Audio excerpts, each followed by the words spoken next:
Hey guys, tonight we slip quietly into a royal chamber, the kind lit only by a scatter of beeswax candles and the low orange glow from a hearth tucked in the far wall. You can almost hear the tapestries breathe as they sway, with the faintest winter draught.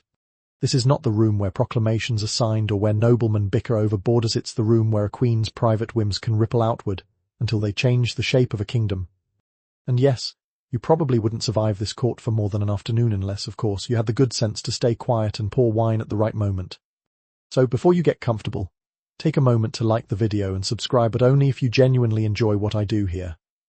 And if you're listening right now, I'd love for you to leave a comment with your location and the local time where you are. Now, dim the lights, maybe turn on a fan for that soft background hum, and let's ease into tonight's journey together. The bed itself is a fortress of velvet and carved oak, the canopy hung with silk imported from so far away that a single yard of it could buy a farmer's field.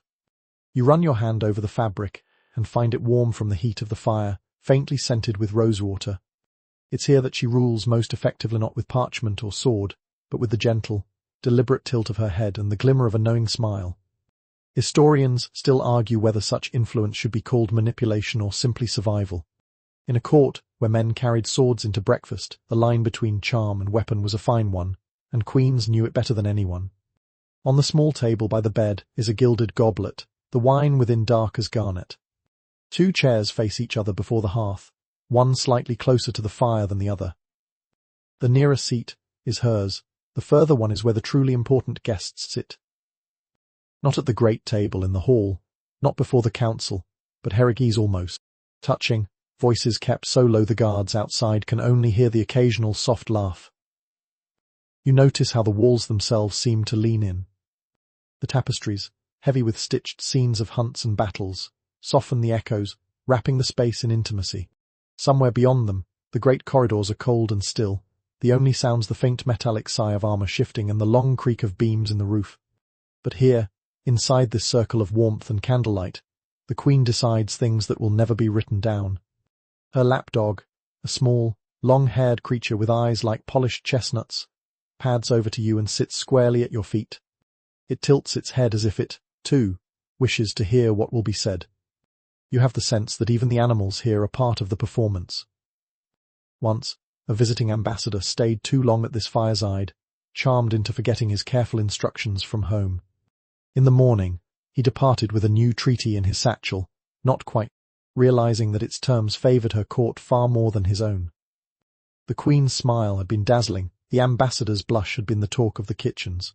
In moments like this, the crown is less important than the cushion it rests upon. The queen knows that in the echo of laughter, in the pause before answering, in the way she pours the wine slower for one guest than for another, there lies the real power. And as you sit here tonight, you realize that kingdoms might be won not on battlefields, but in rooms just like this. You're still in the warmth of that chamber, but the scene shifts as the hour grows late. The candles have burned lower, their wax pooling in slow, honeyed rivulets, and the queen's ladies, in waiting, have withdrawn quiet as the turning of a page. You follow her into a smaller antechamber beyond, its walls lined not with hunting scenes but with heavy silk curtains, each dyed so deeply crimson they seem to drink the candlelight. Here, the air is different. Close.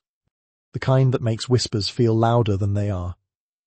She draws the curtain shut behind you, and the rest of the palace fades into a muffled dream. The stone walls, thick as the width of a man's shoulders, keep the winter cold out and the secrets in. A single table sits in the middle of the room, small enough that anyone seated around it must lean in to be heard. Tonight, it is not cluttered with scrolls or goblets, but with a make-pages curling upward from years of use pinned down by a crystal vial of ink and a single bronze dagger. The queen doesn't sit. She stands at the head of the table, tracing a finger over the border between two kingdoms. Historians still argue whether these curtain councils were deliberate acts of policy or merely the queen's way of breaking the suffocating formalities of the court, but the truth is clear enough in the way the men who meet her here behave. Without the grandeur of the throne room, they drop their masks, speaking plainly sometimes too, plainly and revealing more than they mean to. She knows how to listen without making a sound. Her gaze fixes on the speaker, yet it's the tilt of her head, the subtle rise of an eyebrow, that turns the flow of conversation. You see it tonight. A visiting noble insists on his loyalty, Yet each time she lets her eyes drift toward the dagger on the table, his words soften, bend, change. A soft laugh escapes her when one manivers from the heat of her attention spills a bit of ink on the map. She teases him gently, the way a hostess might tease a clumsy guest at supper. And yet, the joke will be repeated later in the court with just enough edge to remind him of the night. You notice, too, the things unsaid. How she allows pauses to stretch just long enough for another to fill them. How she brushes the curtain with her hand as she walks past, a movement so casual it seems unconscious until you realize the sound of silk against silk is the only sound in the room, and it draws every eye back to her. There is a story whispered by one of her ladies that once, during such a meeting, she offered a foreign envoy a goblet of wine, then quietly poured her own into a separate cup. The envoy, watching her closely, swapped their cups when she turned away. He drank deeply, perhaps expecting some confession to spill forth from her lips after his. It never came. He left the room later that night, still smiling, still charmed and carrying instructions that would knot his country's fortunes with hers for decades. You lean back in your chair, the cushions giving way with a slow sigh. Somewhere in the distance, a bell tolls the hour. The Queen glances toward it, her expression unreadable, before she speaks again, low and certain. The curtains sway slightly as though stirred by a passing breeze, though no window is open. Here, behind silk and shadow, the true architecture of power is drawn less with stone and mortar, more with glances, pauses, and the careful choice of who's invited to sit at this table at all. The next afternoon, you find yourself walking through the Queen's gardens, the air filled with the heady perfume of late-blooming roses. Sunlight catches on the fountain at the center, turning the falling water into strands of silver. Somewhere, a blackbird trills, its notes cutting through the warm hum of bees drifting from bloom to bloom.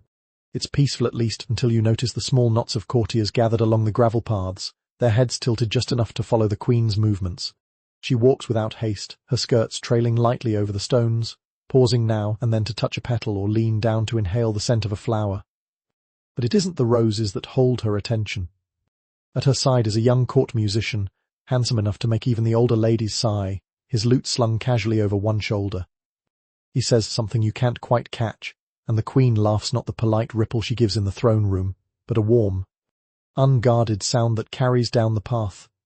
Historians still argue whether her affection for him was genuine or simply another performance, a way to distract the court, while more serious matters unfolded in the council chambers. But in this moment, there's no denying the way the eyes of half the kingdom's nobility narrow ever so slightly. One woman's gloved hand tightens around her fan. Another man older, with the bearing of a soldier, pretends to examine a hedge while clearly watching their every step. You trail behind, pretending to admire the lavender beds, and catch snippets of conversation from nearby gossipers. Words like improper and unbecoming slip between the leaves, though said with a relish that suggests they'd be disappointed if she ever stopped. In courts like this, a scandal is as vital to the daily rhythm as bread or wine. The musician plucks a few strings, the sound soft and liquid in the air, and the Queen tilts her head toward him, the sunlight catching the fine, gold threads embroidered into her sleeves. It's easy to see why the story of this pairing will spread. One gardener, trimming roses nearby, pauses to watch them, his shears held midair. Later, in the kitchens, he will surely tell how the Queen's hand lingered on the young man's arm just a heartbeat longer than courtesy demanded. A squirrel darts across the path, startling the musician into a laugh. The Queen joins him, covering her mouth with her hand, though the sparkle in her eyes is plain to see. You can't help but notice the way she lets the moment breathe, allowing anyone watching to draw their own conclusions. After all, conclusions drawn by others often carry more power than truths declared outright. There's a bench beneath a flowering trellis where they finally sit, the petals above them trembling faintly in the breeze. She asks him to play, and the melody he chooses is one of those old, wistful tunes whose words everyone knows but no one dares sing aloud in front of this bishop. She hums along softly, just enough for the nearest eavesdroppers to recognize the song. A bee lands on the rim of the Queen's goblet, and she laughs again, this time directing the sound toward the cluster of noblewomen nearby. It's a gift to them, a morsel to carry back into the halls, to weave into whispers over embroidery frames and late-night chess matches. And you realize, whether the Queen's fondness for the young musician is real or calculated, it serves her either way. A court distracted by romance has less time to count her moves on the chessboard of state. The sun dips, slightly, the fountain spray catching the light like dusted pearls. The musician sets aside his lute, and they rise together, walking slowly back toward the palace. Behind them, the murmurs begin again, blooming like the roses around you. Night folds itself over the palace, and you feel the temperature drop as surely as a curtain. Torches gutter in their brackets. Somewhere in the distance, a curfew. Bell tolls a slow count of the hour. You are at the back stair, narrow as a book's spine, following the queen as she lifts her hem with one hand and tucks a plain wool cloak closer with the other. The silk is gone, the jewels are sleeping in their casket. Tonight she chooses anonymity, which for a crowned head is the most expensive luxury of all. You move after her, careful of the steps worn into shallow crescents by a century of feet. The single maid trusted, nimble waits at the postern door with a tiny horn lantern whose light is no more than a whisper. The door opens on creakless hinges, the scent of damp stone and night air slips in. You step through, and the world changes scale. The palace looms behind you like a cliff, but ahead the town breathes. Chimney smoke, bread crust, horse, sea salt if the wind turns right. The watchman calls the time past 9 and all's well in a voice that sounds like oiled leather. Historians still argue whether queens truly made these midnight walks, or whether later storytellers stitched together a romance from a few stray glimpses and the court's wishful thinking. But even the most skeptical admit that rulers sometimes tested the pulse of their cities at odd hours, whether in disguise or behind a shuttered window. Tonight, you take it as it comes, you and your queen, small figures in a big, working town. You pass a tallow chandler's stall, shuttered, but still fragrant thick, animal sweet. The cobbles hold puddles like bits of mirror, your shoes find the dry seams, almost by instinct. The cat slips out from under a cart, looks at you as if you owe it taxes, then vanishes. The queen keeps pace with the street's quiet rhythm, neither skulking nor striding, simply belonging. That is her art, to be extraordinary and look ordinary, the way a swan looks casual while it is secretly kicking for dear life under the water. You can relate. At a corner where two lanes meet, a tavern keeps its door open a thumb's width, the way a book is, kept from closing when the reader is nearly done. From inside you hear low talk, a fiddle, the clack of dice that have seen more sins than sermons. She pauses, not to enter, but to listen. Not to eavesdrop on scandal, though scandal is usually punctual, but to catch the rhythm, prices, rumours, little complaints that stay little only until winter bites hard. One plain truth, your mainstream fact, is that medieval towns lived by sound after dark, curfew bells, watch calls, church hours, dogs, bargemen singing to their own echoes. News travelled on the tongue far sooner than on the page. The maid nudges you, and you both follow as the queen turns down a lane that smells of yeast and ash. The bakers' ovens are still warm, an apprentice is smudged, hair standing like strawlins in a doorway, fanning himself with a peel. He doesn't recognize her, or if he does, he decides not to. She asks if the loaves will last the week and whether the abbey has paid its tab. He answers as apprentices, honestly by accident, then flushes when he realizes how much he has said.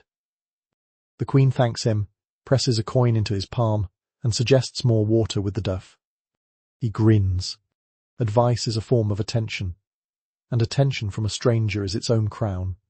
A small, odd thing, your quirky Tibbet, appears at the next turn, a hedge witch little stand, no bigger than a serving tray, left out like a promise. On it lie tiny paper packets labelled in a careful hand, rosemary for faithful hearts, vervain for bold tongues, lavender to soothe sharp husbands, and a charm made of braided thread with a bit of baked salt at its centre. The queen touches none of it, only reads and smiles. You've heard that some ladies sew grains of fennel into hems to ward off gossip, though the hem usually rattles like a rain stick when they walk. Power and folk belief coexist easily in a city where the cathedral and the market share a wall. A priest passes with his cloak thrown hastily over nightshirt white. He nods, counting beads by feel. Two carters shoulder past each other, negotiating right-of-way with the ancient ritual of who rolls eyes first. Somewhere behind you, the watchman returns, past 10 and the weather fair. The queen murmurs that the watch has a pleasant voice. It is not flirtation, it is data. If the watch sounds calm, the street sleeps. If the watch sounds sharp, the street may be sharpening too. You cross a tiny square where a fountain whispers to itself. The queen's gaze lingers on a parish notice pasted to a post: charity bread on Fridays for widows and boys who can lift sacks. She reads every line, every smudge, the way a chess player studies the whole board rather than the pretty piece. Historians still debate whether her concern for common bursaries sprang from piety, policy, or simple habit. You realize the motive hardly matters to the woman who will sleep warmer because of the loaf. A shadow moves from a doorway. For a heartbeat your breath sticks, then it is only a laundress shaking out linens to dry on a rope strung like a pale river between beams. She and the Queen exchange the soft nod of late-hour conspirators. You remember the peasant soup pot from earlier that simmered in the Longmouse. The city has its own night broth, steam from baths, bread ovens, dye vats. It all rises and swirls until you feel you're walking through a warm kitchen.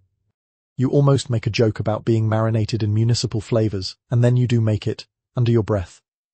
The maid gives you a sideways look that says, please, less marinating, more walking. At the edge of the market square, boys chalk crude boards for a game that looks like checkers drawn by a goat. One calls his move the royal leap, then trips over his own feet. The Queen laughs a small sound, not queenly at all, more like the laugh of a neighbor who knows where the good pears grow. The boys look up, pleased that a grown person found them funny.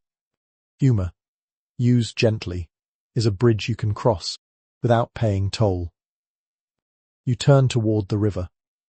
Barges creak in their sleep, ropes complaining softly against bollards. A night barge slides by, a lantern low and steady, carrying barrels that know secrets, ale, vinegar, salted fish, news from upstream. The Queen watches the water the way sailors do, measuring the season by its color. One mainstream truth again, trade is the bloodstream of a medieval city, and the river is its quiet, tireless heart. A final stop, the hospital porch, where a sister sits with a ledger and a basket of little badges pilgrim tokens stamped in pewter, a shell, a sword, a tiny saint with a stern brow. The Queen asks after fevers. The sister shrugs the shrug of someone who has counted too many winters and prefers to let the numbers shape themselves. She mentions that vinegar sponges help, and that clean straw is half a cure. The Queen nods as if straw were royal regalia. You remember that a palace can have 1,000 tapestries and still need the town's straw when the season turns hard. Now the road slopes back toward the postern. The watchman sings his last circuit. Shutters blink closed across the square like drowsy eyes. The maid's lantern tucks its glow against the wall as you slip through the door. Inside, the stair swallows your steps. The Queen's cloak slides from her shoulders with a sound like a page turned neatly. She hands it to the maid, who knows this ritual, cloak, pin, quiet, breath. Back in the small chamber, the Queen washes her hands in a bowl of lavender water, not for cleanliness alone but to shed the street with grace. She looks at you, an ironic twinkle tucked into her softness, as if to say, the city is a book, and the margins are where the real story hides. Historians still argue whether nights like this changed policy in measurable ways, or if they simply kept a ruler human enough to rule. You think of the baker's apprentice, the hedge witch's packets, the sister's straw, the boy's chalk kings, the river's tireless art. You think of how a crown listens when it needs to learn. You bank the fire, stirring the coals until they glow like little planets. The room exhales. Outside, the town settles into that deep midnight silence that is never quite silence at all. You smile, sleepy and a little proud, because you have done the most daring thing. You have gone out, learned, and come home unnoticed. For a queen, that is nearly a miracle. For you, it is a bedtime story you will keep under your tongue, to sweeten the dreams that come next. The next morning arrives not with trumpets or courtly bustle, but with a shaft of pale light slipping between half-closed shutters. The Queen is already awake, seated at a small desk by the window. The table is scattered with folded parchments, their edges softened from handling, each bound with silk thread the colour of ripe figs. You approach quietly, though she notices your eyes flick up for a moment, warm with that practiced calm that makes you unsure whether she's genuinely pleased or simply very good at seeming so. She is reading letters. Not the public kind read aloud in the hall by a herald, but ones written in a hand so intimate that each letter curls like the hem of a sleeping cat. The ink is dark and fresh. You can smell the faint tang of gall and iron. She breaks a seal with her thumbnail click, then smooths the crease with the side of her hand, the way a seamstress might press a hem. The seal itself is a small work of art, a sprig of rosemary and a crescent moon entwined. The emblem is technically a family device, but everyone in this palace knows that particular pairing really means, keep this close. You sit at the corner of the window bench and watch the ritual unfold. First, the silent reading, in which her face gives away nothing except the occasional flicker at the corner of her mouth. Then the second reading, half aloud, a murmur of syllables that sounds almost like prayer. Finally, the weighing. Is this letter to be copied into the cipher book, answered at once, or tucked into the small cedar coffer that lies beneath the desk? On the coffer's lid are faint scratches where the key has skimmed and missed, like constellations in pale wood. She opens it and you catch a breath of cedar and dried lavender, the letters within light-eyed with different threads, blue for kin, green for allies, gold for those complicated friendships that act like allies on Tuesdays and like storms on Thursdays. You know, you whisper, you could start a system. She gives you a look that is, frankly, a dictionary definition of the word system. A mainstream truth drifts in easily here. Queens and nobles in the high and later Middle Ages often relied on ciphers and trusted secretaries to handle sensitive correspondence, especially when politics rode tandem with affection. Some courts kept small cipher books, grids of numbers or symbols that turned names into neat, little puzzles. The Queen has one, bound in brown leather, and kept under a cushion, because nothing deters snoops like the risk of sitting on their noses. She reaches for a wafer of bread left from breakfast and dips it into watered wine, not because she is hungry, but because thinking runs smoother with something to do with the hands. You would make a very poor scribe, she tells you gently. You stare at the air more than the page. You admit that the air is behaving very suspiciously today. That earns you a smile, your first joke for the morning accepted and officially stamped. She pulls out a sand shaker to fix the wet lines, tapping it lightly so the grains fall like tiny comets across the text. You notice the nib of her pen is not metal but a carefully cut goose quill, its slit trimmed fresh. People forget the quill is a living thing for as long as it writes. It needs trimming, coaxing, and occasional stern language. Yes, you do sympathize. You, too, require trimming, coaxing, and occasional stern language before noon. Another letter waits. Thicker than the rest, and tied with ordinary kitchen thread as if someone were trying to hide importance under plain clothes. She slides the ribbon off and reads in a deeper quiet. The words, you gather from her careful breath, are frank. They speak of loyalty that is almost devotion, of favours that will be asked and granted, of the way a glance in a gallery can rearrange a council table the next morning. You don't see the exact sentences, but you feel them, like the vibration of a plucked string you cannot name. Historians still argue whether letters like these are records of grand passion or simply a shorthand for policy disguised as sentiment. You say, cautious with your voice. She nods, then taps the margin where a tiny symbol no bigger than a pinhead marks a sentence. Sometimes both, she murmurs, and you understand that for a queen, emotion and governance are not separate roads, they are the same lane at different hours. She moves to the window, and the light turns the ink a shade bluer. From the courtyard below, laundry snaps on lines stretched between turrets, and the day's first cart rumbles in with a cargo of apples that thump softly as they settle. She reads a few lines aloud, not the tender ones, but the practical ones, names, dates, a promise that a shipment of wool will be held for the crown at a favourable price.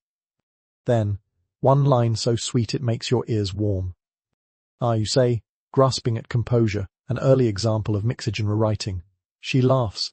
A practical stanza, then a lyric, she agrees. The best letters have both. Humour handled like this keeps the room light while the subjects remain weighty. It's your second small joke and an invitation to breathe. A fringe tibbet peeks over the sill. Among these perfectly penned letters, she keeps one that looks almost blank. When she tilts it toward the sunlight, faint brownish writing appears thin as a ghost's whisper. She says nothing, but you know the trick. Milk or citrus juice can serve as invisible ink, revealed later by warmth or light. Is it common? Not exactly. Is it impossible? Not at all. This page, singed once along the edge, must have been held too close to a candle in the unveiling, leaving a crescent of toast at the corner. You imagine the writers panic and feel unreasonably fond of them. Down the hall, a clerk coughs in that trained way that suggests a petition is waiting, and so is his lunch. The Queen sits again and chooses a fresh sheet.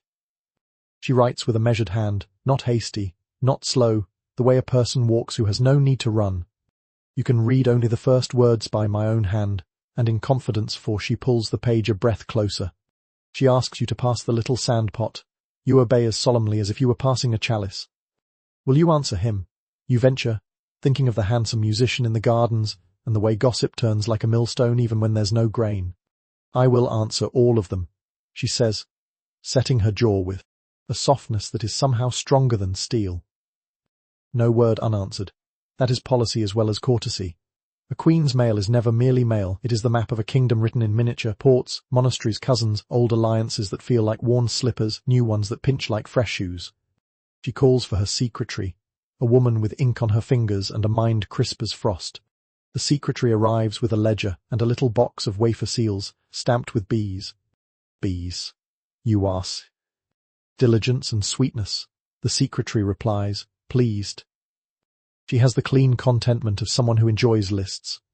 Together they copy the non-dangerous parts into a register who, not always the what, and the queen dictates in a voice so low you catch only the connective tissue, furthermore, however, as agreed, with forbearance, in good faith.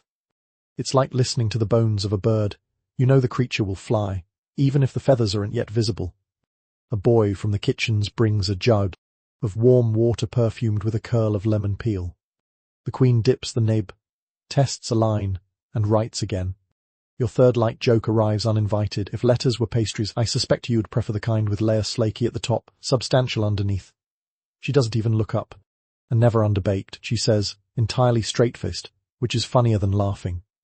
By late morning, the desk has become a little city, folded houses the letters, streets the ribbons, plazas the cleared places where a thought can land, and one stern fortress the cedar coffer. The queen ties 2 replies with green thread and leaves a third unbound, for now a letter that requires the delicate art of saying no in syllables that feel like perhaps. The art of refusal, she says, is the first stitch in the next friendship. You file that away with your other collected wisdoms, next to never argue with a ledger and always carry a candle stab. A final act completes the ritual. She places a rig of dried rosemary into the coffer, not for secrecy, but for steadiness. Rosemary is for memory, and memory is a monarch's second crown. Mainstream fact returns for a bow. Medieval letter writing wasn't a private hobby, it was governance itself, the nervous system of the realm. Couriers rode like stitched threads between towns, and a queen's day could be measured in wax and sand as surely as in prayers. When the last seal cools, she leans back and closes her eyes for a moment, as if listening for footsteps from the future. Historians still argue whether any single letter ever changed the course of a reign, you say softly, or whether it is the patient swarm of them, day after day. She opens her eyes and looks past you to the window, where the laundry on the lines lifts like sails. Swarms, she says. 1 bee stings, 1,000 make honey. You gather the scraps, the trimmed quill ends, the spare threads, the tiny crescent of toasted paper that once met a candle too boldly. Desk is cleared, the cedar coffer shut, the cipher book slid under its cushion like a cat back into its hiding place. In the courtyard the apple cart moves again, and somewhere a bell tells the hour as if it were telling a story. You stand, stretch, and feel the pleasant gravity of a morning well spent. The queen rises too, smoothing her gown, and for a heartbeat the wax on the nearest seal catches the light and looks almost alive, like a small, red planet with its own weather. You breathe in cedar, ink, rosemary, and the faint crisp note of lemon peel. The letters wait, now winged and ready. You think of the river last night, of its patient current, and realize the correspondence is its daylight twin, a steady flow bearing small boats of meaning downstream. None of them dramatic alone, together they keep the city fed. You find yourself in the long gallery just before noon, where light pours through high-arched windows, laying ribbons of gold across the polished floor. The air smells, faintly of beeswax and rush matting, with a hint of rosemary from the queen's sleeves when she passes Ias, the same rosemary that perfumes her letters. The gallery is less a room than a stage, and you can feel the audience stirring even before the players take their places. Today's entertainment is an old favourite, the dance of favourites. They arranged themselves as if by accident. One courtier studies a tapestry of a stag hunt as though its hoofs could reveal policy. Another tunes a rebec with the seriousness of a surgeon. A third practices the bow that says if I am humble, while the eyebrows say but do notice me. All 3 keep one eye on the door where the queen will appear, the way sunflowers track the sun. You choose a place on a window seat, your expression carefully set to just visiting this nice patch of light. Don't mind me. She enters with the calm of someone who knows the room is already leaning her way. No crown, no scepter, just a gown whose silk catches noon like a shallow stream catches sky. Her lapdog trots ahead, nails ticking softly on the floor, and claims a strategic position where it can glare at rivals and nap between triumphs. You understand the dog. Power is tiring. Favourites in a medieval court are not exactly lovers, though sometimes their smiles rhyme. They are more like mirrors polished so brightly that a monarch can see new angles. Skick minds, graceful talkers, champions in the lists, or the cousin who never fails to bring exactly the right rumor at precisely the right hour. Mainstream fact plants its feet here. Throughout medieval and early modern Europe, rulers often elevated favorites who gathered patronage and influence, drawing grants, offices, and wardrobes from the royal store. Entire factions formed around these shining satellites, and their rise or fall could tilt a kingdom like a seesaw. The queen crosses the gallery, and the temperature rises by one pleasant degree. She pauses by the tapestry. The stag hunt gazer produces a small, perfect line of flattery about the silk border, which is really flattery about her taste, which is really flattery about her judgment, which is a slightly perilous topic to flatter. She rewards him with a question. Nothing warms a courtier faster than a query shaped like a ribbon. He answers with lovely detail, and you count the corridor echoes as his confidence grows. 1, 2, 3, there he goes, nearly airborne. She smiles and trims the string just before he floats away. The musician steps forward, offering a few silver notes. The queen tilts her head, pleased, and the Rebec's song fills the long room, bouncing gently off stone and wood until the whole gallery hums like a hive. Be seals, be music, diligence, and sweetness, as the secretary said.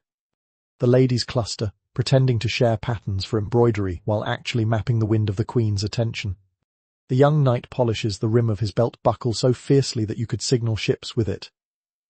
He means to be noticed, which is half the recipe for being noticed, the other half being knowing when to pretend not to. You note the offerings arranged like a miniature fair, a small casket of lapis beads from a coastal cousin, a manuscript leaf with a neat marginal hair beating a drum you approve, a sprig of early cherries coaxed out of season by a gardener who will be a legend by supper. The queen moves among these tokens with the practiced generosity of someone who understands that gifts are less about things than about threads. Every ribbon ties a friend, every ribbon can tangle too. A fringe tibbet peeks out of the velvet. One favourite ambitious, theatrical wears on his sleeve a narrow blue ribbon embroidered with 3 knots. He calls it his lucky favour and swears it assures victory at bowls, cards, and petitions. Some swear such ribbons are stitched with a hair from the donner's head for constancy. Others say the knots are tied on waxing moons so the luck will grow. Is it provable? Not especially. Is he winning today? Entirely. You add launder lucky ribbon carefully to your mental ledger. The queen takes a seat on the cushioned chair near the central window. Favourites orbit at what they judge to be the most flattering radius. You feel the tide of talk swing toward the practical, a bridge washed out, a quarrel between 2 abbots who share a fishpond and cannot agree on who owns the carp, a merchant who petitioned in the morning for a tax relief and now conveniently appears with a tray of candied peel. The queen tastes one piece then sweet and thanks him. The others take the hint and sweeten their sour news before presenting it. Humour works here like a small bell on a cat's collar. It warns, and it charms. When the knight with the luminous buckle trips slightly on the corner of the rush mat, the queen's smile arrives exactly fast enough to rescue him before the giggle does. The floor is practicing its curt sighs, she says, and the room resets to kindness.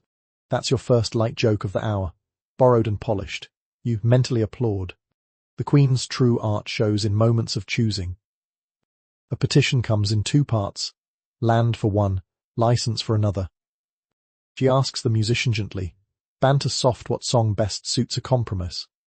He suggests a round, where each singer's line enters at the right moment and no one drowns the other. She nods. A round it is, she declares, and shapes a decision that sends neither side away hungry. It looks effortless, which means it took years to learn. Historians still argue whether favourites distort a monarch's judgment, you think, watching the cluster lean in, or whether they can serve as the necessary bridge between cold policy and warm people. The queen seems to hold both truths at once. She asks the stag hunt flatterer for figures, the knight for names, the musician for the feel of the street on damp nights, and the quiet lady behind them. Oh, she is the dangerous one for what the abbess isn't saying out loud. The quiet one says very little, and changes everything. A page enters with a narrow tray, 3 folded letters and 1 rosemary sprig laid on top. The scent is her signature, and you feel the gallery breathe it in, filing the association alongside last night's lavender, this morning's lemon peel, and a lifetime of beeswax. The queen reads quickly, then delegates with precise fingers left for the treasurer, right for the marshal, the centre one back to her lap with the air of a puzzle she means to solve herself. You recall her line from the desk, no word unanswered. In the gallery, it becomes, no presents unmeasured. Quirky detail returns in the form of a tiny exchange near the door. One lady offers the queen a pomander studded with cloves, strung on a ribbon to mask the human stew of a crowded hall when summer arrives. The Queen smiles and accepts, but sets it near the open casement. "Let the air learn to behave," she says lightly. "You consider teaching the air, in your room at home, to do the same." The lapdog, who has been supervising the scene with grave responsibility, selects the knight's immaculate boot as a pillow. The knight stands nobly still, gaining points in patience and losing none in shine. The Queen notices and grants him a scrap of practical favour, a small hunting license extended for a week, which will read as nothing and mean something in the code of the stable yard. In courts, the visible gift is often the least important, the schedule is the message. That is your second gentle joke of the day, you whisper to yourself. Everything is a calendar if you stare long enough, and, astonishingly, you are not entirely wrong. The gallery's music changes key as dinner approaches, voices lower, promises are penciled lightly, and tomorrow's bids are placed like chess pieces pushed to the edge of a square and left there suggestively. The musician receives a nod that says, "Sing at supper, but bring the old song, not the new." The flatterer earns a task that will prove whether his knowledge can lift a plank and not just point at it. The quiet lady receives a look that means walk with me later. The real talk wears softer shoes. Before she rises, the Queen does one more thing that shows why favourites cling like ivy yet rarely strangle the stone. She asks after a servant's mother by name. It takes 2 seconds, and pots a seam of gold through the day. Mainstream truth takes a bow once more. Patronage in medieval courts wasn't only about grand grants, it also ran on tiny stitches, a word, a glance, a remembered widow. These stitches hold longer than a proclamation when winter comes. She stands. The lapdog stands. The room tilts again toward her. "Well, walk the west wall after dinner," she says to no one in particular, and to exactly the right person. The favourites bow in varying depths calibrated to mood, spine health and current prospects. You watch them part like the Red Sea for the tide of her passing, and you realize that the economy of attention is the only currency that never debases. As she leaves, the musician strikes a last soft chord. The knight allows the dog to keep the boot until the door closes, and the flatterer turns to the tapestry with renewed devotion. No stag has ever been stared at with such policy. You rise from the window seat and brush a trace of beeswax from your sleeve. The gallery exhales. Outside, the bells count dinner as if ladling soup. You smile because you have just watched a queen bake a day with flour made of glances and heat made of grace, and somehow everyone feels fed. Your third small joke slips out as you follow. Favourites are like spices, lovely in a pinch, alarming by the handful. You promise yourself you will use exactly the right pinch when the next course of the day is served. The bells for dinner have faded, replaced by the muffled shuffle of footsteps heading toward the great hall. But you and the Queen do not follow the tide. Instead, she leads you through a narrow side corridor lined with old tapestry saints with very straight backs and halos that look suspiciously like well-polished shields. At the end, a door opens to a sheltered yard where 2 palfreys wait, warm breath clouding the dusk. The Queen mounts easily, cloak gathered close, and you swing up behind a groom who has the unruffled expression of a man who has seen every possible version of urgent but discreet. The road is short and friendly, the kind that remembers every hoof that ever tapped it. Hawthorn hedges breathe out the last of their green for the day. The fields lie low and content. In the near distance, a ring of orchard trees hugs a cluster of dark roofs, and above them rises the soft square of a bell tower no taller than the palace turrets, but somehow steadier. The abbey sits there like a teapot by a hearth, useful, beloved, a little chipped in places, and entirely capable of soothing an evening. At the gate, a lay sister opens the wicket with the neat, efficient motion of someone who could open 3 more if required. She bows to the Queen without fuss. You pass under the arch and feel the air change quieter, cooler, touched with the bright scent of crushed thyme. A cloister walk frames a square of grass in the centre, its edges stitched with lavender and rue. The Queen breathes in, and you can tell she has been doing this for years. When the court heats up, she cools herself here, among women who wear keys at their belts instead of daggers.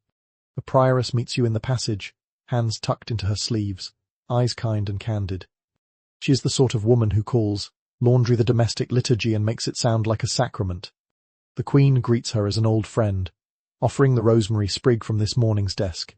The memory, the Queen says. We mix ours with wax, the prioress replies, smiling. We remember by polishing. You think of the long gallery's beeswax glow and decide the kingdom is held together by herbs and housekeeping. You are shown first to the church, where the last light of evening floats through a small rose window and settles on the stone like a pet cat. The sisters chant Compline low, even-tide of sound that lifts and falls until the world's edges blur. A mainstream fact slides gently into place. Medieval convents were not only houses of prayer, they were also centers of management, education, and hospitality. Noble girls learned letters here, widows found steady shelter, estates were run with ledgers as tidy as a psalter's margins. A queen who visits is both guest and patron, both penitent and partner.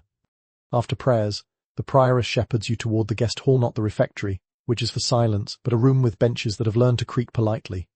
On the table, trenchers of warm spelt bread, a cheese that blushes faintly at the rind, and a pot of quince paste cut into neat lozenges dusted with sugar. There is ale, too, cool from a stone trough out back. Taste, and the day relaxes its shoulders. The queen, laughing softly at your expression, breaks a second slice and sets it on your plate as if you were a slightly peaky sparrow. The sisters' talk is domestic, bright, and unexpectedly expert. One has grafted a pear onto the rootstock of a stubborn old tree and now produces fruit that smells like summer holidays. Another has taught 3 village girls their letters using leftover scraps from the scriptorium, the best sort of recycling, she says. The cellarer gives a brief weather report, in units of casks. The infirmarian mentions a salve of beeswax, olive oil, and crushed marjoram that soothes chapped hands, and with a wink, difficult tempers. You make a mental note to bottle that for court use. Historians still argue whether stories of wayward nunneries owe more to satirical poems and court gossip than to daily reality. The prioress offers, amused, when a lay sister sets down a plate of fritters and calls them angel size. Mostly pray, teach, brew, and fix the roof. She gestures toward the ceiling, from which hangs a cluster of onions drying for winter like a choir of small suns. And we keep a sense of humour alive. It does better indoors. Your quirky tibbet arrives on soft paws, in a corner near the hearth. A pair of convent cats sleep in a braided basket, each with a tiny leather collar shaped like a fish. Mice nibble the bindings, a scribe explains, so we've come to an agreement with the cats. She holds up a scrap of vellum with neat tread marks to knee kitty footprints preserved forever in the margin. A witness to the pact, she says solemnly. You try not to laugh and fail, gently. The Queen's Retreat, as the court calls it, is not a festival of irresponsibility, but it does have its tender freedoms. In the guest hall, conversation runs without daggers hidden in adverbs. No one presses gifts into her hands, or petitions, or luck ribbons with questionable moons. She asks after a sister's old mother, hears about the grandchildren of another's brother, and trades seed for seedsome rosemary from the palace gardens for a cutting of a particularly sweet basil that the prioress claims persuades even doused Jews to behave. You realize how much of governance is this, seed for seed, story for story, time for breath. A bell taps softly, and you follow the sisters into the kitchen, where a lay nun dusts flour from her hands and presents a plate of little puffed pastries tossed with sugar.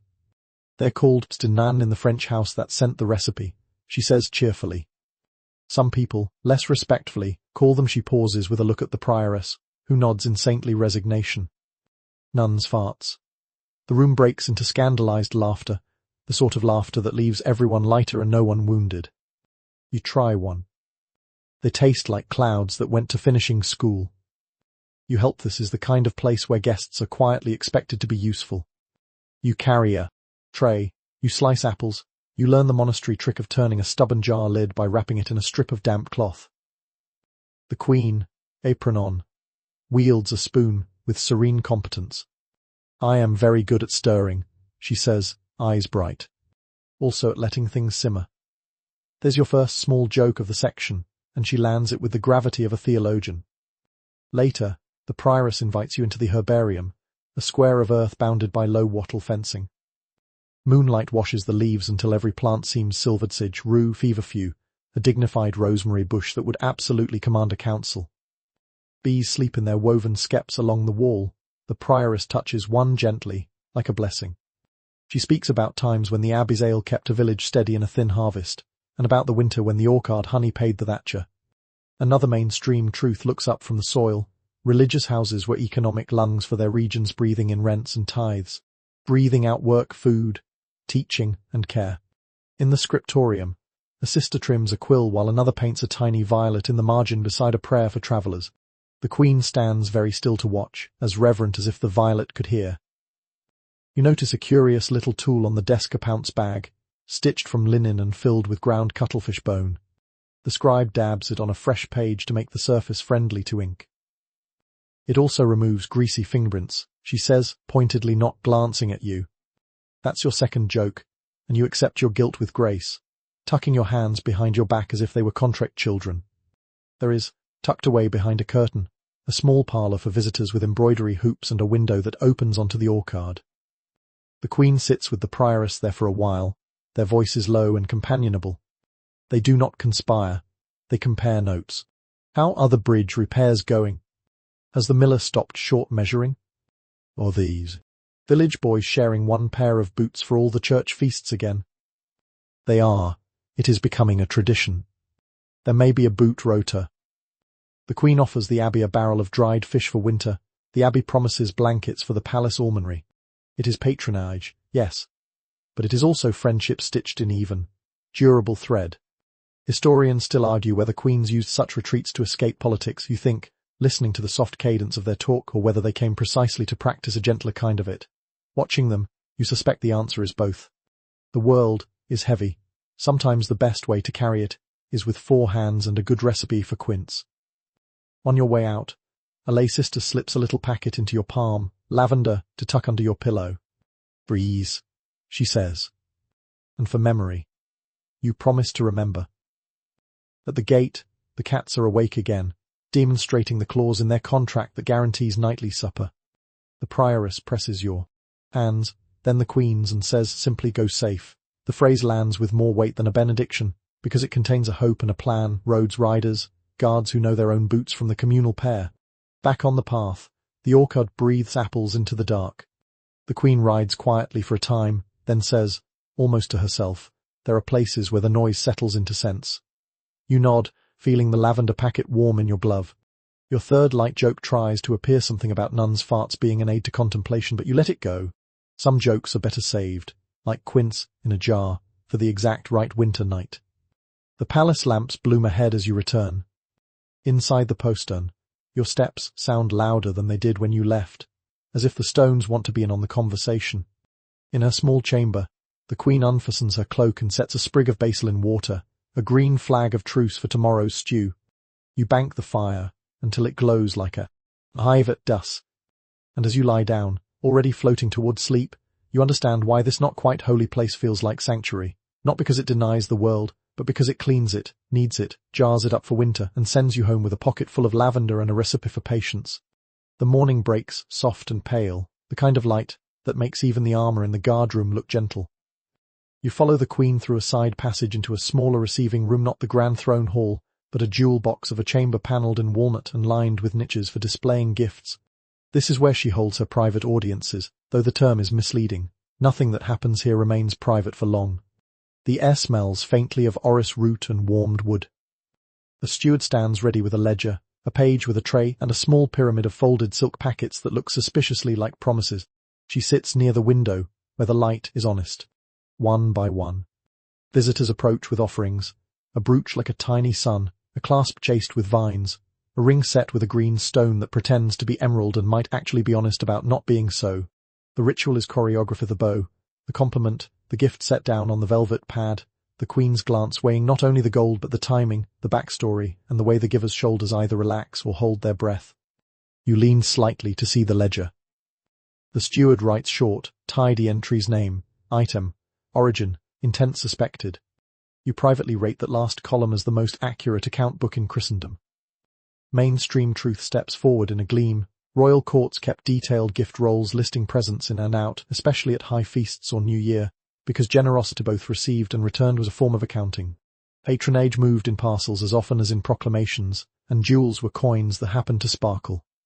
Today's parade includes a merchant from the northern ports with hands surprisingly delicate for someone who wrangles cargo. He offers a strand of river pearls, not perfectly round but pure in colour, and you see why the Queen's gaze softens. These are not the far-off deep-sea beads of legends, but local riches tied to the kingdom's own veins. She thanks him with the kind of question that doubles as policy. How fares the toll at the second bridge? He answers with numbers, then adds, awkwardly, that his wife listens to the Queen's public prayers and says they steady her. The Queen slightly inclines her head, that sincerity is the best jewel in the room. Then comes a cousins, the original silverware you cannot return, bearing a locket painted with a miniature's own face, chirpily confident. The Queen admires the workmanship, requests the painter's name for her household, and somehow maneuvers the locket back into the cousin's custody with a compliment so warm he thinks he has done her a favour. You make your first small joke under your breath, regifting, but medieval and merciful. The page nearly laughs, then remembers his training and becomes a statue again. Historians still argue whether tokens like these purchased affection or merely announced an alliance already formed, you think, watching the flow. In truth, the room teaches you a third option.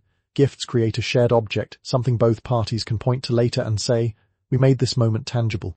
A ring can be taken off and returned. A vow spoken into air tends to evaporate between breakfast and vespers. The Queen gestures for a casket to be placed on the table, and the page opens it to reveal a sorted constellation: brooches, pins, clasps, signet rings, tiny girdle books bound in velvet and fitted to hang from belts. A quirky tippet gleams at the edge. One clasp bears a tiny mirror no bigger than a fingernail, set so the wearer might check for ink smudges, or so the law claims detect a false heart, because supposedly a restless conscience will not hold steady in the glass. Is it true? Your reflection wobbles when you try it, but that may be you losing a battle with the pastry you had for breakfast. Another petitioner arrives with a box of rock crystal scent flasks, each stoppered with cork and wax. He claims one holds rose, one violet, one queen of the night, and you wonder if that last is simply the pleasant mystery of clean linen. The Queen accepts a single flask, not the whole set, and returns the rest for his wife's dowry. It is kindness and policy again, the kind that keeps merchants loyal and wives' goodwill rich. You file it alongside your earlier maxim: the economy of attention never devalues. She tries on the green stoned ring, turning her hand in the light. The steward notes it without comment, and the Queen smiles not at the bauble, but at the way the room registers the smile. In some courts, such a smile would start a faction by supper. In this one, it starts only 3 conversations, and a discreet rumour that the wearer of green will be invited to hunt. That is a manageably sized wave, which is precisely the point. The mainstream fact smooths into the narration. Sumptuary laws in many medieval towns and kingdoms regulated who could wear what, certain furs, certain fabrics, even particular jewel types, and the theory that dress should reflect station and uphold social order. Queens, of course, lived largely above such limits, but understood them the way sailors understand wind. You can't see the rule itself, but you can see what it does to sails. When she gifts a jeweled pin to the wife of a mid-ranking officer, she pairs it with a velvet ribbon rather than sable trimming. The gesture honors without inviting fines or whispered mockery. Generosity that causes trouble is just trouble in better shoes. Your second gentle joke arrives when a nervous court poet offers a verse etched onto vellum and mounted in a silver frame. He has rhymed glory with laudatory, victory with history, and, with heroic bravery, queen with Cyrenaish. The Queen praises his abundant courage of rhyme, and you nearly swallow a clove from the pomander to keep yourself respectable.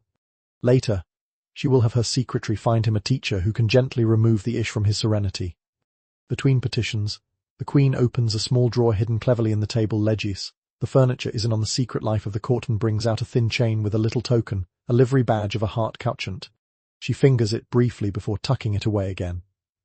Livery badges, another mainstream thread, served as wearable allegiance, distributed to servants, retainers, and political allies. They could unite a household and, in dangerous times, form a uniform for street support. Jewelry as banner, banner as household, household as weather vane. The page sets a velvet square before a lady of the chamber who carries a gift on behalf of a patron far away. A girdle, woven with silk, and tiny silver plaques engraved with pomegranates. The Queen runs her fingers along the links, then, to your surprise, offers it back to be lent among the ladies whenever someone needs to feel brave at a feast. The room lightens by shade. Bravery shared is a braver kind. And you feel the quiet wisdom in it. Hoard a thing, and it grows sharp. Pass it around, and it grows kind. A fringe belief flutters in with a jeweller who swears that diamonds grow pale in the presence of falsehood, and that sapphires cool hot tempers. The Queen lets him finish his little sermon with grave courtesy, then buys not the diamond but the plain gold setting beside it. Truth, she says, rests better in simple beds. The jeweller looks momentarily confused, and then delighted. He will tell this story for a decade because it gives him both dignity and a sale. Your third small joke whispers inside your head, sapphires for summer councils. Then, you decide not to say it aloud. You like being invited back to this room. Historians still argue whether a kiss, a glance, or a jewel ever truly bought policy. You think as the hour flows on. Watching the ledgers fill, and the trays empty, you suspect it is none of those alone. It is the choreography, the clear light, The velvet pad, the careful humor that rescues a poet, the restraint that spares a merchant's purse, the unspoken rule that no gift may cost someone else their peace. The Queen's perversions, as some gossips purr when they're feeling daring, turn out to be perversions of expectation. She turns appetite into steadiness, flattery into errands, glitter into glue. Before the audience ends, she makes a final circuit of the natures. In one, she places the river pearls with a note to be mounted for the almonries, feast days so that charity will wear the kingdom's own water like a halo. In another, she lays the scent flask beside last week's ribbon and the miniature book of hours. These shelves are a diary written in objects. If you read, and left to right, you can tell when the river froze, when the cherries came early, when the miller's daughter finally learned her letters and stitched a tidy border around the Lord's Prayer. The steward snaps the ledger shut with the quiet satisfaction of a man who has filed both jewels and intentions by the end of an hour. The page lifts the empty tray, lighter by gifts and somehow heavier with meaning. The Queen rises, and the room shifts from invitation to memory in the space of her breath. As you step back into the corridor, you think of last night's basil, this morning's rosemary, and now the gleam of river pearls promised to charity. The thread through all of it is not extravagance, but measure.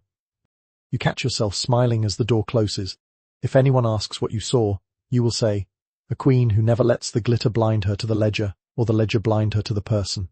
And if they press you for scandal, you will shrug and tell them that the most persuasive currency in this palace is still a steady gaze, a fair return, and the right gift sent to the right place at the right hour, sometimes with a kiss, yes, but certainly with a list. The feast is already in motion when you step into the great hall. Tapers blaze in iron chandeliers, dripping wax into bowls of water hung below to catch the fall. The rushes underfoot are fresh, scented faintly with mint and sweet woodruff, and the smell rises each time someone shifts their chair. The long tables are crowded, lords, ladies, visiting envoys, and more than a few people who seem to be here mainly for the spectacle. The Queen's place is at the high table on the dais, yet tonight her presence is felt more in the air than the architecture. Music trickles from a gallery above, fiddles, shawms, the gentle boom of a tabor. You notice the way the Queen's hand keeps time with the rhythm, almost imperceptibly, as she speaks to the nobleman at her right.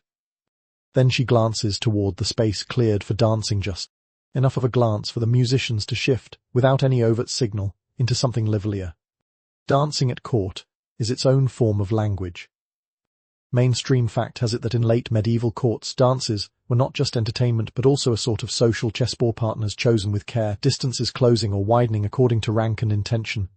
The Queen understands this better than anyone. She rises and steps down from the dais. A murmur ripples through the hall, not surprise, exactly, but the kind of collective awareness that comes when the sun slips behind a cloud. She chooses a partner from among the guests, a man you've seen before, neither the most handsome nor the most influential, but one with a reputation for a quick wit and a quicker blush. The choice is deliberate.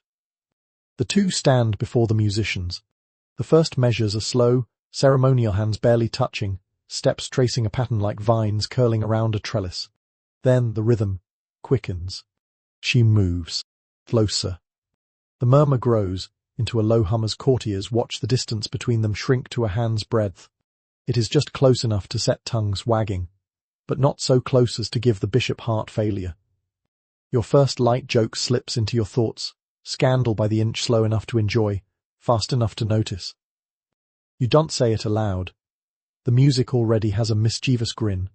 Historians still argue whether the Queen's dances with chosen partners were acts of courtly love or precisely calibrated performances meant to bind loyalty. Watching her now, you suspect it's both and that the ambiguity is the point. The nobleman stumbles slightly at a turn, and she steadies him with a hand on his shoulder. The room tilts forward collectively, like wheat in a breeze.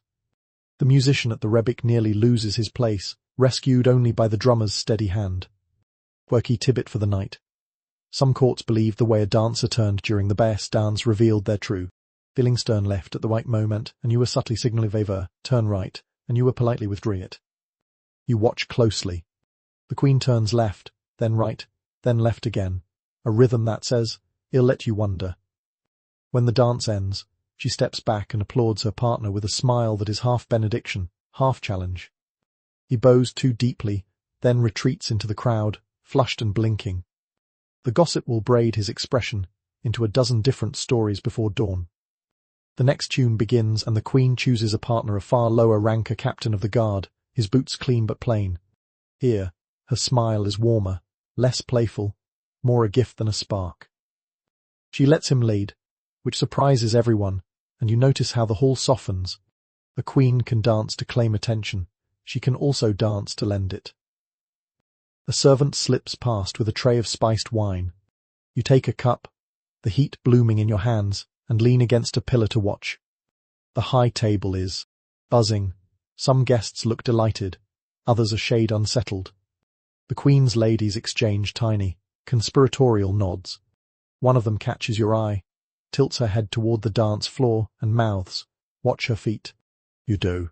They glide in patterns that seem simple, but each pivot places her where she can see and be seen by exactly the right clusters. The bishop with the merchant guildmaster, the two rival knights now laughing at some private jest, the envoy from the northern ports who's clearly noting every move for his next letter home. She ends the dance with a curtsy deep enough to honor the captain, but shallow enough to keep the bishop calm. Then she returns to the days, lifting her skirts just enough to show the glimmer of embroidered Shuistany vines and roses climbing the silk. Another murmur. Those shoes will be discussed almost as much as the dancing. Your second joke of the evening hums in your thoughts. When in doubt, let the shoes talk. It's not far from the truth. Feast resumes with roasted quail, glazed carrots and marchpane shaped into little castles. The queen eats slowly, speaking to her neighbours, but you can feel the undercurrent. The hall is still vibrating from the dancing. Every laugh is a shade warmer, every toast a little higher. Midway through the meal, the captain of the guard receives a flagon of wine from the queen's table, with a simple note tied to the handle for steady steps. He grins and you realize this is how she leaves her mark, not just on the memory of the dance, but on the story that will be told about it. One more dance closes the night, this time with a young widow who holds herself like a ship under full sail. The queen draws her into the floor, and the two move together with a grace that makes even the musicians sway. It is not scandal, it is art, and the room feels the difference. Historians will debate for centuries whether the queen's habit of dancing too close was indulgence or diplomacy. Tonight, you know, the answer, it was both, and more. It was the quiet redirection of the court's pulse, the making of alliances, in the space between heartbeats, the weaving of a net from steps and glances. Your third light joke surfaces as the final applause fades. Some queens rule with scepters, others manage just fine with a dance card. Watching her sweep back to the days, you decide the latter may be the sharper tool. The corridors are hushed when you follow the queen away from the hall, the echoes of music and laughter still trailing faintly behind. She leads you not to her own chambers, but to a room you've never entered before, a small salon tucked into the bend of the west wing, lit by a fire and two tall candles in sconces shaped like curling vines. The air is warm with beeswax and a faint trace of frankincense.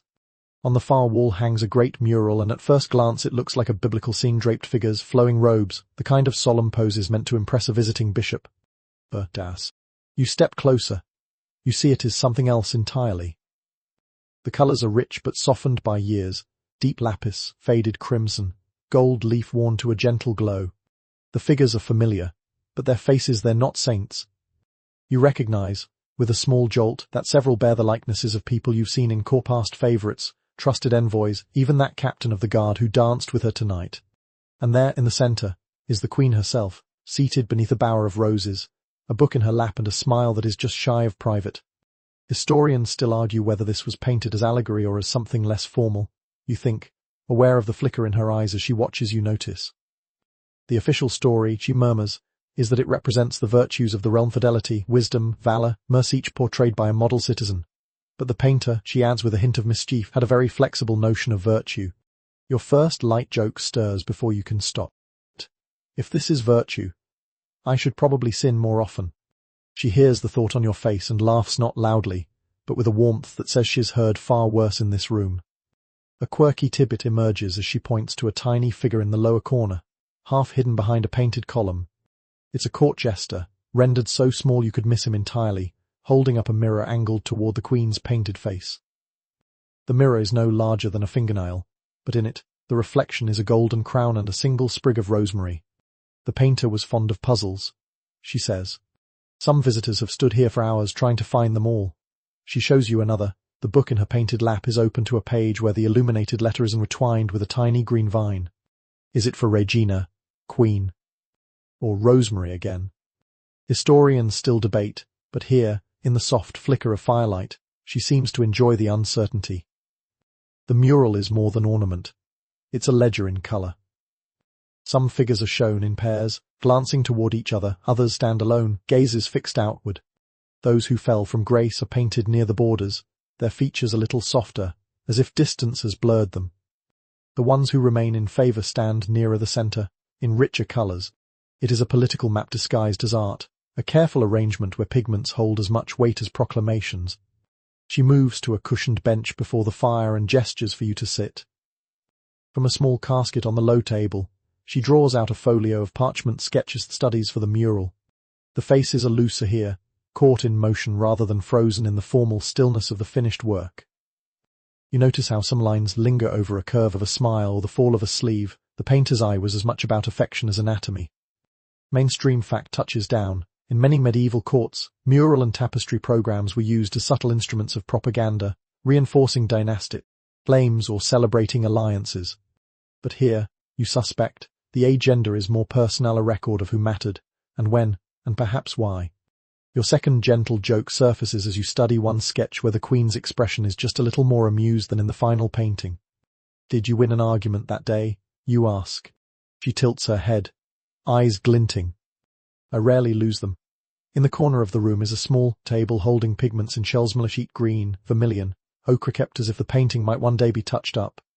She picks up a shell of ultramarine and turns it in the light. "This one," she says, "comes dearer than gold. It comes from far away, and it keeps its colour longer than most vows." You can hear the double edge in her tone, though whether it's wistful or wry, you can't quite tell. "There's another puzzle hidden here." She points to a pair of doves near the top of the mural, each carrying a ribbon in its beak. If you follow the ribbons, they wind all the way, down to the painted hands of two figures who, in life, barely spoke to each other. "The painter liked to imagine reconciliations," she says. "Sometimes the fire let him." Quirky detail, one painted man, standing to the left of her own figure, wears boots painted in a slightly different shade than the rest, almost as if the painter changed his mind midway. She confides that the man had a habit of wearing mismatched boots in life, claiming it made people underestimate him. It worked. She notes that he outlived several more conspicuous rivals. Historians still argue whether this mural was an act of vanity, affection, or politics. Sitting here, you suspect it is all three and something else as well. It is a kind of memory palace, one that lets her walk among moments without leaving her chair. Your third light joke emerges as you glance at a particularly flattering likeness of the musician from the gardens. "The painter was kind to him," you say. The Queen leans back, smiling. "Painters are kind to whoever pays them. I paid him with cherries." The fire settles lower, and the candlelight pools in the folds of her gown. She closes the folio and returns it to the casket, then sits quietly, gazing at the mural as if checking that each figure is still in its place. Outside, the wind picks up, rattling the casement slightly, but in here the air feels sealed, held between paint and memory. Before you leave, she hands you a small slip of parchment tone of the painter's early sketches of the jester with the mirror. "For you," she says, "so you remember to look twice." You slip it into your sleeve, the faint dust of charcoal brushing your wrist. As you walk back through the corridor, the glow of the mural lingers in your mind. In the morning, the hall will fill again, the dancers will step, the musicians will play. But here, in this quiet chamber, the court has been distilled into colour and gesture, a gallery of secrets in plain sight. And you think, perhaps the most enduring power is, not the crown itself, but the ability to choose what hand is painted into the story. The chapel is never entirely silent. Even now, with no service in progress, there's a soft, unbroken murmur, the draught whispering through arrow-slit windows, the tick of cooling stone, a thread of beeswax scent that seems to hum all by itself. You move down the aisle behind the Queen, your steps absorbed by rush matting and old prayers. Candles lean into their own light along the side altar. Someone has arranged rosemary with the lily shrub for memory beside flower for mercy. You think, this is a room built for listening. She kneels. You kneel beside her. The wood of the prie-dieu is polished to the smooth warmth of a well-used spoon. You can almost feel the varnish of generations' elbows. She folds her hands not theatrically, just firmly, and bows her head. The lapdog is not invited to the service. The silence wears a small, satisfied smile. Across the nave, a single figure kneels in a plain cloak. His hood is low, his posture careful. You've seen that posture at court, the art of seeming unimportant while being extremely so. A bell somewhere in the palace marks our own clear note that slips through the chapel like a silver fish. The Queen crosses herself, and the man across the nave answers with the same slow gesture. They do not look at one another yet. They are two candles, each minding its own flame, and the light between them does the talking. Mainstream fact arrives with the ease of liturgy. Royal chapels in the later Middle Ages were hubs of daily rhythm mass at set hours, private prayer between councils, chantry endowments to keep candle and chant going for souls living and dead. Queens often maintained their own chaplains, almoners, and a small library of devotions, psalters with gilded psalms, books of hours pricked with yews, relics wrapped in embroidered silk. You see one now, a tiny reliquary in the shape of a cross, set near the altar like a steadying heartbeat. She opens her small book, a familiar book of hours, and the vellum breathes under her fingers. The miniature for this hour shows a woman at a well, eyes lifted toward a sky painted with the last crumbs of gold leaf. The Queen's lips move, but you hear nothing, only the rustle of a page, the soft catch of her breath on a difficult line. Your first light joke arrives, politely tugging at your sleeve. Your own prayers tend to loop like a bad chorus, and you hope heaven accepts reprises. You offer that truth to the rafters and feel them nod. The man across the nave finishes his prayer first. He doesn't rise. He tilts his head just enough to see her, then back to the altar, then once more, briefer, in a movement so small you'd miss it if you blinked. She feels it. She doesn't turn. She lets her gaze rest on the candle nearest the statue of the Magdalene, and in that steady flame, she finds the space to lift her eyes at last. Their glances meet, not long, not careless, but long, enough for two minds to know the other is awake. Historians still argue whether queens cultivated sacred spaces as theatres for quiet diplomacy or whether piety simply offered the safest hour for honest seeing, you think, watching the current run between them. In a hall, a look can be a declaration. In a chapel, it can be a prayer with a postscript. The canon passes near the door, blessing the air with a casual competence that suggests he has been blessing this air since it was new. He sets a small board on a shelf by the entrance, a pack braid, the little plaque that replaces the physical kiss of peace when influenza, scruples, or sheer practicality recommend it. That's your quirky tidbit for the hour. These boards travelled pew to pew, kissed in turn, a kind of portable truce. You wonder if the court needs a larger version for the gallery. Perhaps on wheels. The Queen closes her book and remains still, letting the quiet finish its own sentence. When she finally rises, it is with that careful unruffling that keeps devotion from looking like performance. She moves to light a votive. You follow with the taper, its flame a small, bright cousin to the larger candles along the rail. The travellers, she murmurs, and you think of last night's watchman and the barge lantern sliding along the river like a held breath. The man across the nave lights his own candle at the same moment. The two flames tilt toward each other as if the chapel had a wind that knew a secret. It is nothing. Probably. It is everything. Possibly. He steps back. She steps back. They remain on opposite sides of the aisle with the politeness of bridges that haven't yet been built. A priest emerges from a side door with a swish of linen. He bows and offers a small silver aspersorium. A little water for the dust, he says, cheerful in the manner of a man who knows dust is eternal but likes to be helpful anyway. The Queen accepts the sprinkle with a smile. A drop lands on your cheek, cool as an almond. Dettel. Your second joke presents itself, and you keep it sotto voce, baptized, again, in the church of Mind Your Business. The sanctuary accepts your membership dues in silence. On a side table rests a basket of wax offerings, tiny moulded hands, feet, cradles, even little houses left by petitioners asking for healing or giving thanks for it. The Queen chooses a small wax shoe, neat as a doll's, and sets it beside a candle whose tear has hardened into a perfect bead. She knows the symbolism without needing to say it. Safe journeys, steady steps. She is still a queen even when she is being only a woman praying for people she will never meet. You notice a strip of parchment pinned near the statue of Saint Anne, a list of names written in varied hands, the sort of roll that grows as the day goes on. A lady to be churched after childbirth, a sailor due home, a scribe with a sore wrist you approve his priorities, a boy who sings off key and is proud of it. The Queen adds a line in her firm, practical script. No flourish, just a request folded into the others, like a spoonful of honey stirred into broth. The man in the plain cloak shifts, and the candlelight shows the edge of his signet ring an ostentatious, worn smooth. He moves toward the side aisle, not toward her. She moves toward the opposite aisle, not toward him. Their routes will cross in the narrowest part, where the stone floor narrows to a waist. They do not break stride. When they pass, their sleeves graze like pages turning together. Nothing is said. Much is said. You look dutifully at the window where a scrap of blue glass makes a bright puddle on the floor and pretend blue puddles have never been so interesting. Mainstream truth takes another bow. Confession and counsel in chapels often doubled as political airlock stores where courtiers waited, brief conversations fitted between psalms and supper. You spot, near the vestry, the treasurer, with a ledger tucked under his arm, pretending to read the inscriptions. On a tomb. The Queen acknowledges him with a fractional nod that says later and goes on. She is very good at later. At the votive stand, a lay sister replaces short candles with tall ones, humming a tune you recognize from the convent kitchen fritter song. You decide, and nearly laugh.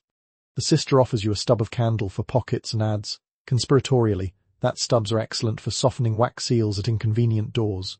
You take it like contraband and vow to use it only for morally upright mischief.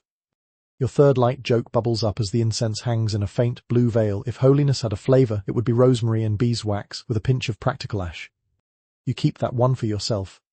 The rafters enjoy cuisine metaphors. Historians still argue whether the Queen's glances made promises you think as she returns to the prie-dieu for one last, short prayer, or whether they only acknowledged promises already made elsewhere, under other roofs, with other witnesses. Watching her, you suspect that both debates miss the heart of it. The chapel is where she threads the day's noise through a smaller needle. The vow here is less about people and more about how to be steady among them. Before leaving, she drops a coin in the alms box, not a grand piece, just a modest, honest one, the sort that buys straw, vinegar, and a clean blanket. The coin clinks in a way you recognize from the abbey, governance, reduced to its useful music. She dips her fingers once more in the stoup, touches brow and breast and shoulders, and turns. At the door, the man in the plain cloak steps aside, allowing her to pass first. Their eyes meet properly, once, clean as a bell tone. A courteous bow, the Queen's smallest smile. Then he is gone into the side passage, his tread vanishing like a scent. You and she step into the corridor, where court air rushes back at you brighter, busier, scented faintly with cooking and copyist's ink. As you walk, she says nothing for a dozen steps. Then, the quiet does the choosing for you, sometimes. You nod. You think of the pack braid, the wax shoe, the votive steady work, the rosemary with lilies, the blue puddle of window light. You think of last night's mural and the jester's mirror, and how in a chapel, you are both the mirror and the one reflected.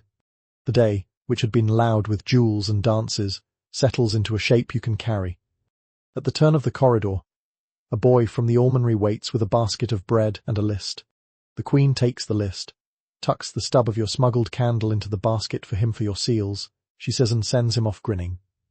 You breathe, and the palace breathes with you, and the chapel's hush lingers like the friendly weight of a shawl over your shoulders as you step back into rooms where glances are as sharp as knives. Yours, for the moment, is sheathed. The rain starts in the night and lingers into morning, a fine mist that silver washes the courtyard stones. You follow the Queen into the portrait gallery, a long, high-ceilinged space that smells of linseed oil and beeswax, where the windows have been shuttered against the damp.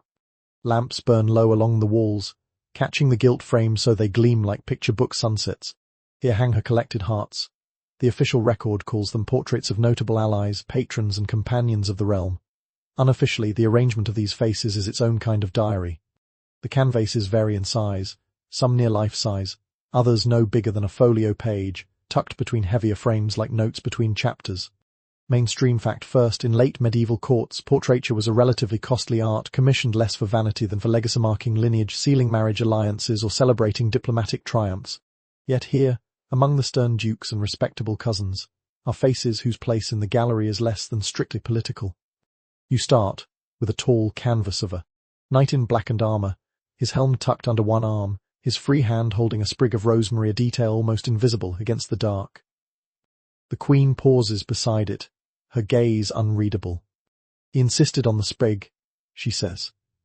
Said he liked the scent when sharpening his sword. You wonder if the scent was more for the memory than the sharpening. Across from him is a small oval of a young woman in a wimple, her eyes bright, her smile caught halfway, as if she is about to tell you the sort of joke that would make a bishop blush. Historians still argue whether she was ever formally at court, the Queen murmurs, but she was certainly present where it mattered. Your first light joke tiptoes in. If portraits could hum, hers would hum Trouble in Three Harmonies. Quirky tidbit, one miniature shows a pair of clasped hands, no faces at all, painted so precisely that you can see the faint crease where one thumb presses into the other's skin. It's labelled simply Concordia. The artist was clever, the Queen says.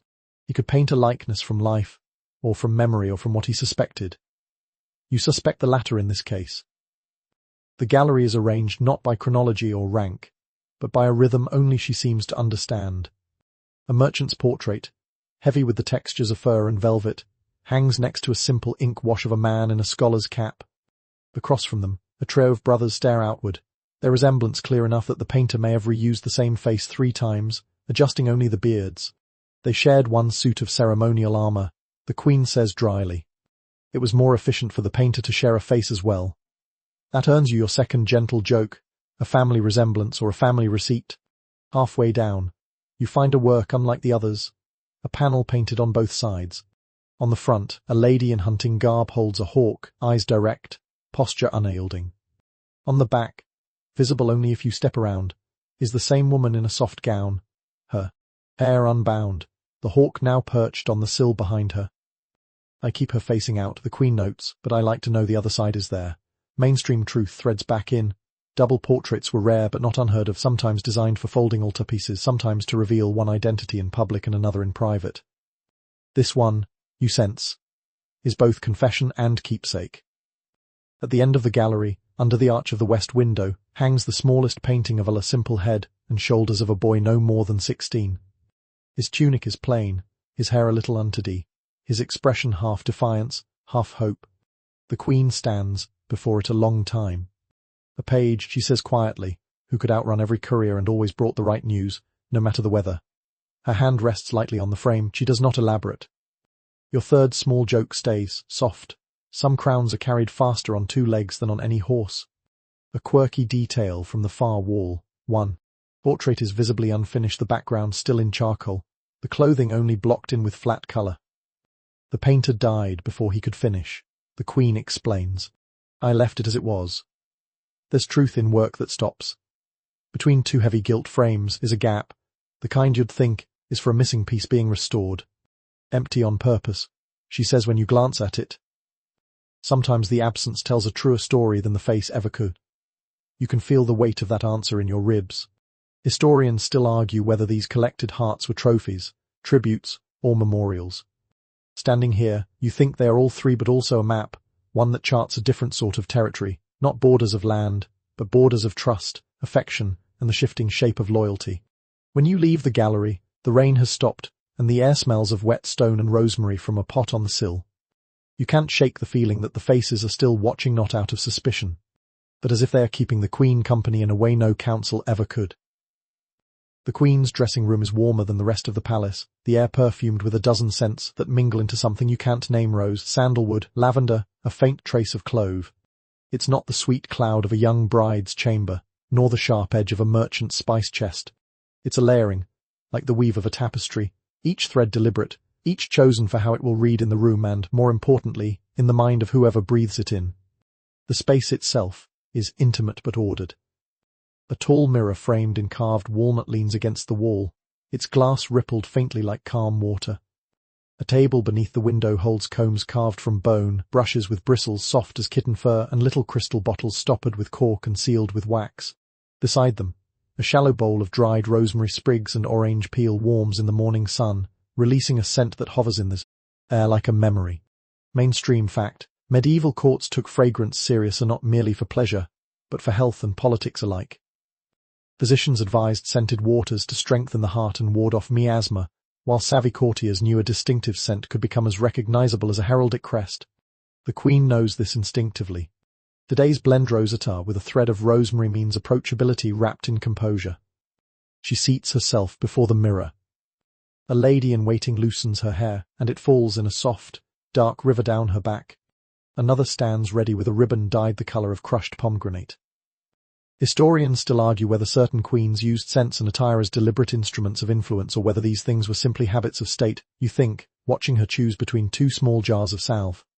In her hand, the decision is both habit and blade. Your first light joke slips in as she dabs a trace of violet water at her temples. If politics had a scent, it would be flowers that could still bite. Quirky tidbit. One of the small bottles on her table holds an oil steeped with rosemary and marjoram in warm sunlight for days, then cooled with a slice of quince. The lady-in-waiting tells you it's for clear thought before difficult audiences. She swears it works, though she also swears by soaking her feet in warm wine for the same effect. You decide to keep an open mind about both. The Queen's wardrobe for the day hangs on a carved rack, 3 gowns, each a different message in cloth. The pale blue says serenity, the russet says earthbound trust, the deep green says control. She runs her fingers along the green and leaves it hanging, choosing the blue. Too much control, she says with a small smile, and people forget you are listening. Her jewels are laid out on a velvet pad. No great tiaras here, only the measured accents, a girdle of fine chain with a small pomander, a clasp in the shape of a lily, pearl drops for her ears. She selects the pomander today, filled with rose petals and a twist of orange peel, fastens it to her girdle and lets it swing lightly as she moves. Mainstream truth returns. Pomanders in this period were more than fashionable trinkets. They were portable scent keepers, sometimes used to discreetly share a fragrance with those standing near.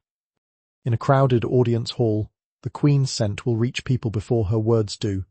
Your second gentle joke forms as she tests the swing of the pomander. That's one way to start a conversation before speaking. She catches your expression in the mirror and arches a brow.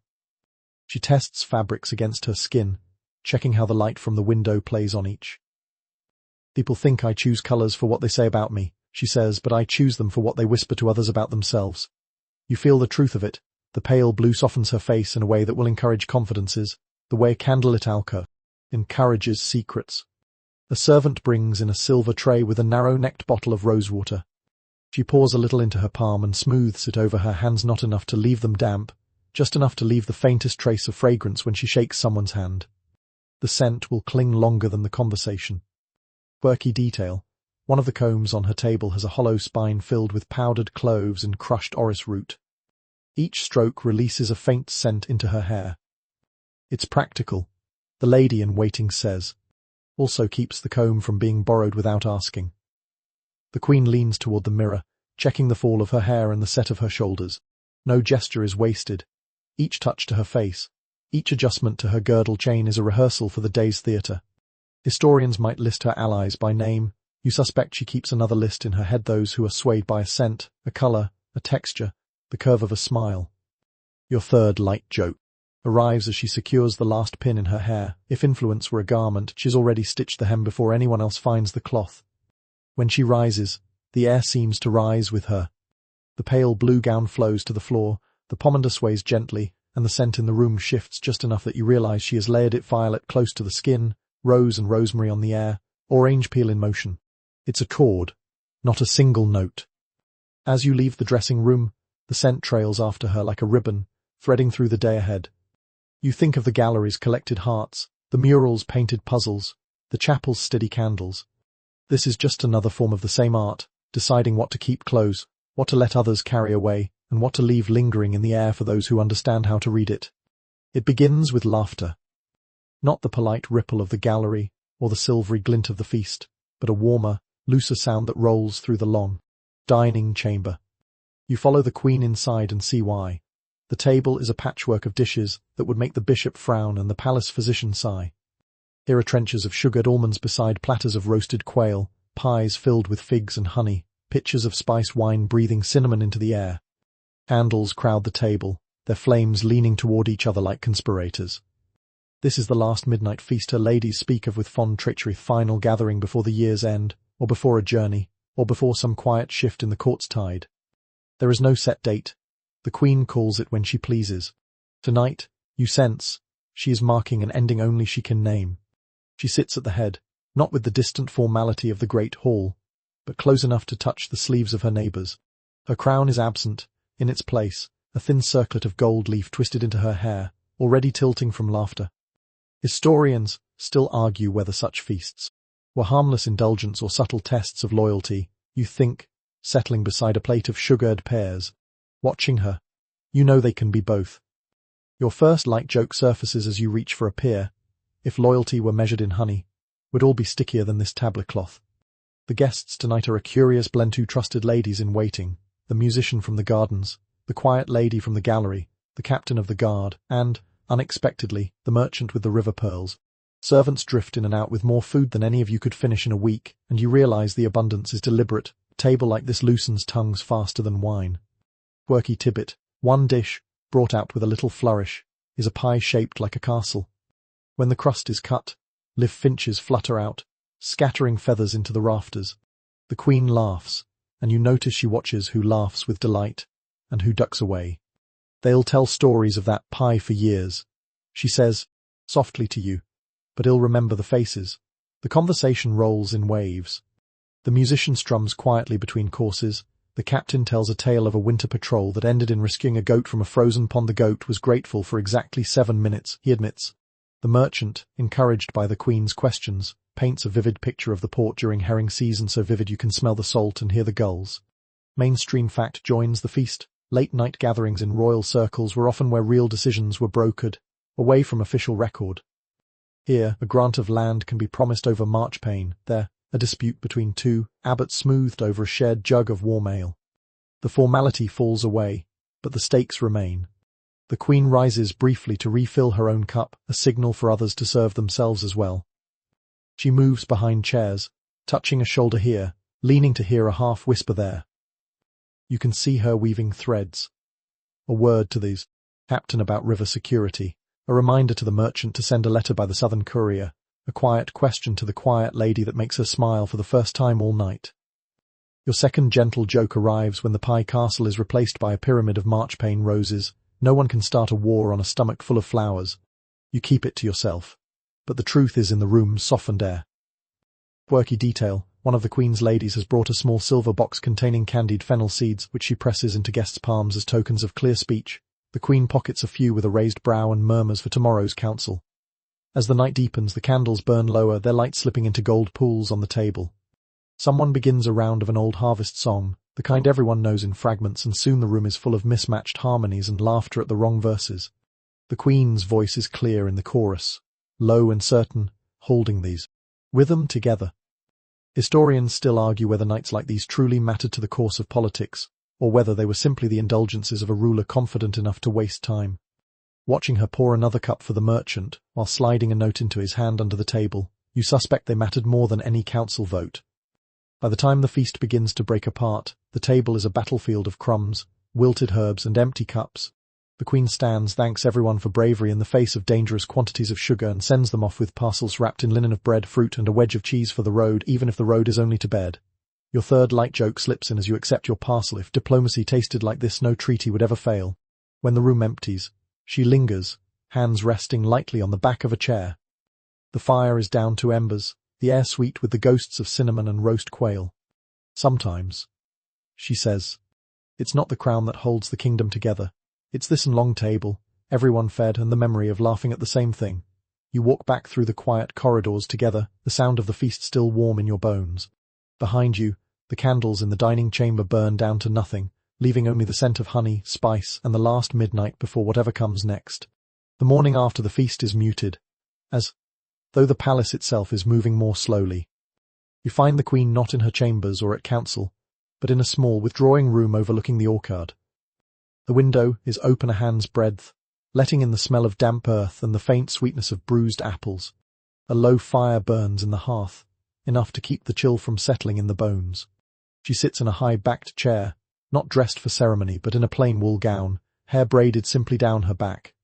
On the table before her is a single goblet of watered wine, a small plate with half a pear, and an open letter weighted by a smooth river stone. This is the queen in exile, though the walls are the same. You can already feel the difference. Mainstream fact: when queens fell from power through politics, marriage shifts, or simply the changing winds of succession, they were often given a residence in honor, which could be anything from a well-appointed manor to a gilded cage. They retained titles, servants, sometimes income, but not the center of the stage. What they did keep, if they were wise, were their habits of watching and remembering. She looks out at the orchard for a long moment before noticing you. They've left the beehives in place, she says softly. Bees don't notice who wears the crown. Your first light joke stirs, possibly because bees have their own queen to keep busy. She smiles faintly at your thought, as if she heard it. On a side table lies a small casket of letters, fewer than before, but each one placed with deliberate care. She takes one out, unfolds it slowly. The handwriting is uneven, the ink slightly faded. She reads a few lines and lays it down again without comment. I keep the ones that smell of rosemary, she says. Even if the words no longer matter, the scent does. Quirky tidbit, in some noble houses, it was custom to line storage chests with sprigs of herb rosemary, lavender, rue, not just for scent but to keep moths from the cloth. Here, the queen uses them for memory, turning her casket of correspondence into a garden that never quite fades. She pours you a little wine and gestures toward the orchard. The trees are bare now, save for a few stubborn apples clinging high in the branches. Historians still argue whether queens in exile truly gave up their influence or simply learned to send it by quieter roads, you think, watching her eyes follow the breeze through the branches. You suspect she is still counting her roads. From a drawer in the table she takes a small wooden box, the kind that once held spices. Inside are tiny mementos, a child's glove, a ring with its stone missing, a painted miniature of a hawk, a broken clasp. Not jewels, she says, but they shine when I look at them. She turns the clasp in her hand, then sets it back in the box as though closing a door. Your second gentle joke emerges. If a crown is heavy, perhaps this is its lighter luggage. She doesn't answer directly, but her mouth curves in agreement. The orchard gate creaks, and you see a young girl no more than 12 enter with a basket. She gathers windfall apples, selecting the unbruised ones and leaving the rest for the birds. The queen watches her for a while, then says, she is the new steward's niece. Quick hands, quick eyes. She'll do well. It's said in the same tone she once used to assess captains and courtiers. Some habits stay. Mainstream truth returns. In the quieter seasons of their lives, many queens turn to patronage of smaller, local projects, endowing schools, repairing churches, commissioning books. Without the machinery of the full court, they could work more directly, their influence braided into the daily life of their communities. You can see that future in the way she notices the girl's sure stride, the care in choosing each apple. The fire snaps, softly. The queen rises and moves to a tall chest, opening it to reveal shelves stacked with neatly folded linens. She smooths a corner, checks a hem. When there's less to command, she says, there's more to tend. Quirky detail, on the top shelf is a folded gown you recognize, pale blue, worn at last year's spring feast, still faintly scented of violet water. She keeps it here, though she may never wear it again, as if it were a pressed flower in the book of her life. Your third light joke comes gently. Even pressed flowers can scent the room when the book is opened. She glances at you, eyes bright for a moment, and nods. As the morning light shifts, she closes the window and returns to her chair. The orchard fades into the background. The fire becomes the world's center. She takes up her goblet again and says, the crown is gone, but the measure remains. You still know how to weigh a word, when to hold a silence, who will answer a letter even after years. Historians will one day debate what she did in these later years, what influence she still held, whether she mattered beyond the walls of this place. But here, in this moment, you know the truth. She is still the same queen who ruled with glances, dances, letters, and scent. Only the audience has changed.